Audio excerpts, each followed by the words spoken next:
I moltes gràcies per estar aquí amb nosaltres, per gaudir d'una vetllada molt especial, ja que celebrarem entre tots l'aniversari de l'Eduard, el nostre amic i company. Des d'aquí, agrair en nom de l'AMD la tasca feta per l'Eduard en aquests 10 anys servei de la cultura i fer-li un petit obsequi en nom de tots, en especial de la senyora presidenta.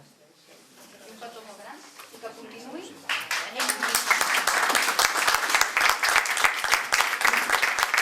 La feina que fa l'Eduard d'apropar els poetes al poble és realment una feina de primer ordre, una feina absolutament important.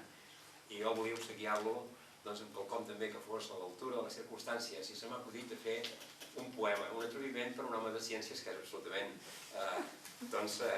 sobrepassat. I jo espero que tingueu paciència, tingueu la bondat de considerar que el que he fet ha sigut un intent d'apropar-me a les coses que ell fa amb tanta solemnitat. Un després millor. Ja sé que no em creureu i que us fa por escoltar-me.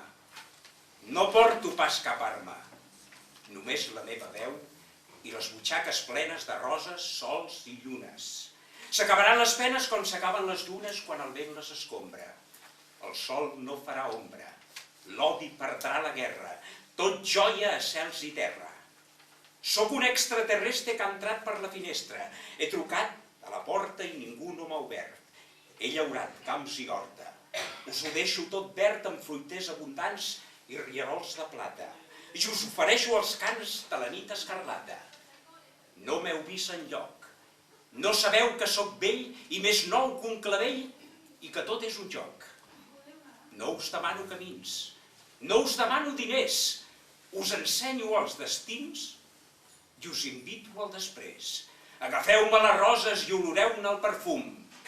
Dins de totes les coses us espera la llum.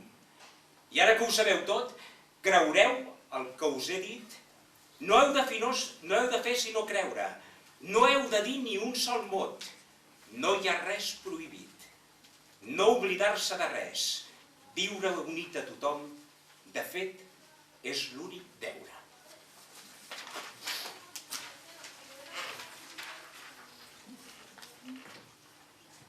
I veuràs la veritat d'aquesta terra, que recorda tantes morts desesperades i que encaixa paus tan dures com les guerres.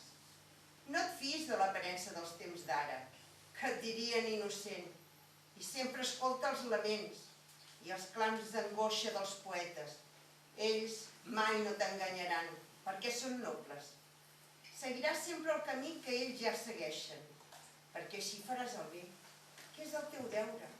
I aviat t'adonaràs que aquest teu viure no és tan inútil com el d'una bèstia. Que floreixi dintre teu la flor més viva, la de l'amor envers la terra i els seus homes. I seràs digne d'estima i de respecte, i tindràs la plenitud d'aquesta vida.